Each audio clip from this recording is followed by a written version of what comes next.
भूल ही गई थी। अभी रिया को कॉल करती हूँ।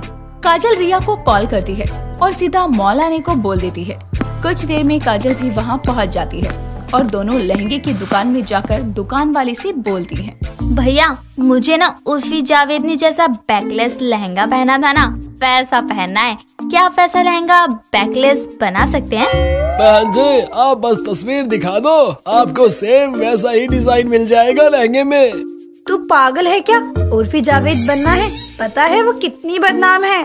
जिसका नाम होता है ना वही बदनाम होता है, समझी?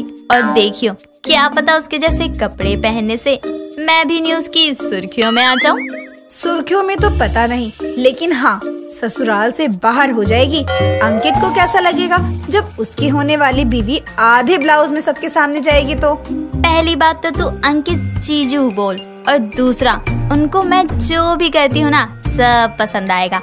और मेरी शादी है, मुझे जो पसंद है मैं वैसा ही लहंगा लूंगी और उसका ब्लाउज भी वैसा ही बनवाऊंगी।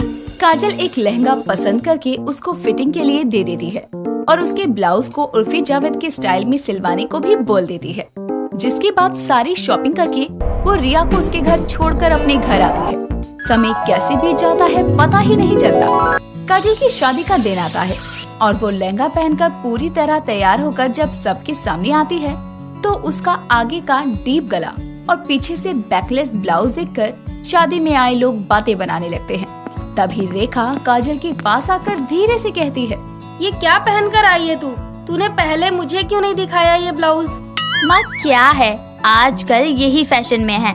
आप भी ना हटो, सब आपको ही घूर रहे हैं। मुझे नहीं तुझे घूर रहे हैं। एक तरफ रेखा काजल को समझा ही रही थी तो वहीं मंडप में बैठे अंकित के पास उसकी माँ सुजाता आकर बोलती है, बेटा अंकित देख ना, ये बहू ने कैसा शादी का जोड़ा सिलवाया है। सारे रिश्तेदार बातें बनाने में लगे हैं। माँ काजल की शादी है, उसके कुछ सपने होंगे अपनी शादी के लहंगे को लेकर। बनवा लिया उसने अपनी पसंद का लहंगा, क्या हो गया इसमें? कोई मुद्दा नहीं है जिस पर सब बात बनाने लगे। अंकित खुद मंडप से उठकर काजल का हाथ पकड़कर उसको अपने साथ मंडप में बैठाता है। जिसके बाद उन दोनों की शादी की रस्में आगे बढ़ती है और कुछ देर में रस्में पूरी होने के साथ शादी संपन्न होती है। काजल अपने घर से विदा होकर अपने ससुराल पहुंचती है, जहां दरवाजे पर खड़ी काजल की आरती उतारते हुए सुजाता उससे कहती है, आजा बहू, अब से कुछ बातों का ध्यान रखियो कि तू इस घर की बहू है। बहू के कुछ मान मर्यादा होती है, इसलिए तू शादी में जैसे भी कपड़े पहन कर आ गई, लेकिन यहाँ पर ये सब नहीं चलेगा। जी माँ जी, मैं ध्यान रखूंगी। ससुराल आकर काजल अपनी जिम्मेदारियां संभालने लगती है, लेकिन वो फोन और टीवी में छाई उर्फी जावेद से अपना ध्यान नहीं हटा पाती और एक शाम वो अपनी सास के पास जाकर बोलती है, माँ जी मुझे आपसे एक जरूरी बात करनी है।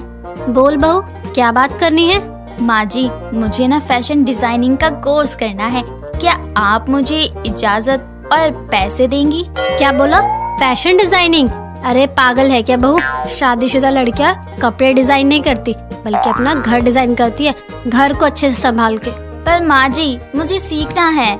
माफ कर बहू, मैं तुझे इसकी इजाजत नहीं दूंगी। घर में रहकर जो करना है कर, कहीं बाहर नहीं जाना और पैसे भी नहीं लगाने। सुजाता का इनकार काजल को गुस्से से भर देता है और वो अब दिन रात उर्फी जावेद की वीडियोस देखने लगती है, जहाँ से वो ढीठ बनना सीखती है।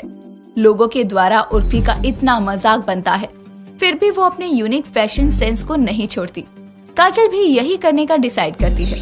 अगले दिन काजल घर में लगे पर्दे को उतारकर उसे एक अजीबोगरीब ड्रेस बनाकर उसे पहन लेती है, जिसके बाद वो अंकित और सुजाता के सामने आती है।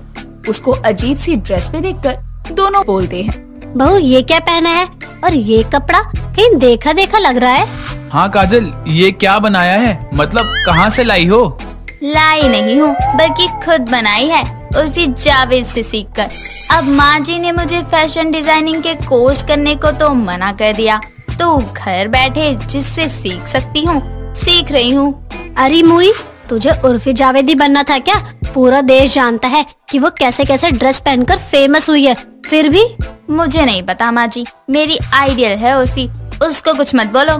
काजल इतना बोलकर वहाँ से चली जाती है, लेकिन उसके जाने के बाद से अंकित अपनी माँ से बोलता है, माँ आपको दे देनी चाहिए थी इजाजत। अब देखो काजल कैसे उर्फी जावेद बनी घूम रही है। बनाने दे, एक दो दिन में भूत उतर जाएगा। लेकिन इसको घर से बाहर जाने की इजाजत तो मैं नहीं देने वाली, ना ही इस पर पैसे फूकने वाली हूँ। सुजाता गुस्से में अपने कमरे में जाती है, लेकिन वहाँ उसकी खिड़की का पर्दा गायब था, जिससे उसे याद आता है कि उसकी बहू ने जो ड्रेस बनाकर पहनी है वो उसी पर्दे की है। इस बात से सुजाता को और गुस्सा आता है, लेकिन अब वही काजल पूरी तरह से उर्फी जावेद के रंग में रंग चुकी थी। वो अजीब अजीब सी ड्रेस बनाती और उनको पहनकर बाहर सब्जी लेने और बाकी के कामों के लिए निकलती। उसको ऐसे आधे कपड़ों में देखकर एक शाम सुजाता की पड़ोसन स्नेहा उसके घर आकर बोलती है, सुजाता तेरी बहू पगला गई है क्या? अभी मैंने उसको मार्केट में आधे कपड़ों में देखा है। क्या करूँ मैं इसका? मैंने इसको फैशन डिजाइनिंग का कोर्स करने से मना क्या कर दिया? ये तो मेरी बहू उर्फी जावेद बनी घूम रही है, उसकी तरह अजीब से कपड़े पहनने लगी है। बताओ मैं क्या करूँ? मान भी तो नहीं रही है। अरे बहन, तो जाने दो ना बहू को सीखने। अरे कम से कम कुछ सीख कर ढंगी कपड़े तो पहनेगी, वरना जैसे उर्फी जावेद हमेशा चर्चा में रहती है अपने आधे कपड़ों की वजह से, वैसे ही तुम्हारी बहू भी मोहल्ले में ट्रेंडिंग टॉपिक बनी रहेगी। आते जाते किसी की उल्टी नजर पड़ गई ना तो बुरा भले ही कपड़ों में ना हो, लेकिन समाज की सोच तो खराब ही है।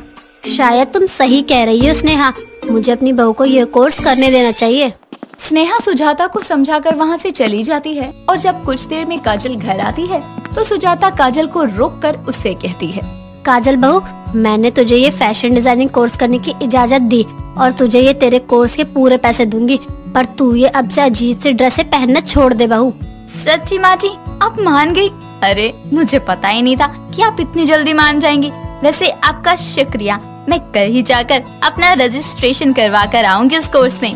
अगले दिन काजल जाकर एक फैशन डिजाइनिंग के कोर्स में अपना रजिस्ट्रेशन करवा कर आ जाती है, जिसके बाद कुछ दिनों की क्लास लेने के बाद वो एक ड्रेस बनाकर लाती है और उसको पहनकर सुजाता और अंकित के सामने आती है। काजल की ड्रेस देखकर सुजाता हैरान हो जाती है, क्योंकि उसकी ड्रेस प्लास्टिक की पन्नी से बनी साड़ी थी। ये देखकर सुजाता कहती है, तेरे कोर्स पर इतने पैसे इसलिए फूक रहे हैं क्या हम, ताकि तू ये पन्नियां पहनकर घूमे? अरे माँ जी, आप नहीं जानती ये ड्रेस किसने बनानी सिखाई है? किसने? खुद उर्फी जावेद ने। मैंने उसकी ही तो फैशन डिजाइनिंग की क्लास ज्वाइन की है। अब देखना, मैं बहुत अच्छे से घर के खराब कपड़ों से ना अच्छी अच्छी ड्रेस बनाना सीख जाऊंगी। काजल की ये बात सुनकर सुजाता अपने सर पर हाथ रखकर बैठ जाती है और बोलती है, हे भगवान, जिससे बचने के लिए मैंने इसे इजाजत दी थी, ये तो उसी कुएं में मेरे पैसे लेकर कूद गई। मुझे नहीं चाहिए उर्फी जावेद पार्ट 2। बेचारी सुजाता अब पैसा तो गवा चुकी थी, साथ ही बहू भी, क्योंकि बहू अब नॉर्मल इंसान नहीं बल्कि उर्फी जावेद बन गई थी। जो एक बार उर्फी जावेद बन जाता है वो इंसान दोबारा नॉर्मल नहीं हो सकता।